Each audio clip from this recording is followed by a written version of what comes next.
Imagine stepping into your backyard, hoping for some fresh air, but instead you're hit with exhaust fumes from a medical facility generator. That's the reality for some residents in Washington City who decided to get Gephardt to investigate.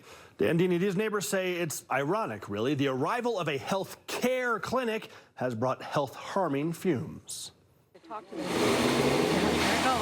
Every week, a diesel generator fires up right behind Bill and Sandy Sortonio's Washington City home. It is loud and worse. It's the terrible, toxic smell. You can see it spewing black exhaust upon firing up. Bill says that's impacting his health. Well, it affects my respiratory system. I'm in congestive heart failure. Now, the generator belongs to Vista Healthcare, which moved in next door. As a medical facility, they are required to have a generator, and they are required to run weekly tests. But Bill and Sandy have protested. Why did they have to put it right against their property line? All they keep saying is that they're in compliance. Now, the weekly tests only go for about 15 minutes, but Bill and Sandy say they worry about a major power outage that could kick the Jenny on for hours or even days. Our real concern is if it comes on more than just once per week, like they have to use it for their ER or whatever. Frustrated, Bill and Sandy asked me to investigate.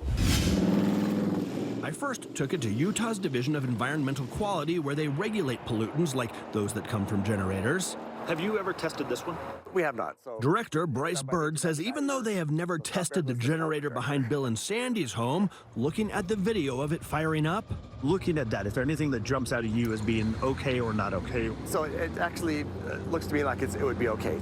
So, indeed, the generator does not seem to break any air quality rules. Just a few feet off of his property line. Nor does it break any city rules, says Kurt Ivey. Ivey is Bill and Sandy's councilman. Still, regardless of the law, Ivey believes that Vista Healthcare should never have installed the generator where they did. This is a story that goes way beyond whether or not this generator meets all the standards. Still, Ivey says he is powerless to help, even as he believes it is life-threatening to his constituent. This isn't just a neighborhood complaint saying, hey, you're bothering me. This gentleman has congestive heart failure. Are you being good neighbors? Yeah, so I think we've been worked hard to be as reasonable as possible. For their part, Vista Healthcare's Dr. John Obrey and CEO Dan Payne emphasized that as a healthcare facility, they are required to have the generator. You can't be losing power in the middle of a surgery. It costs us money. I just as soon have the thing gone.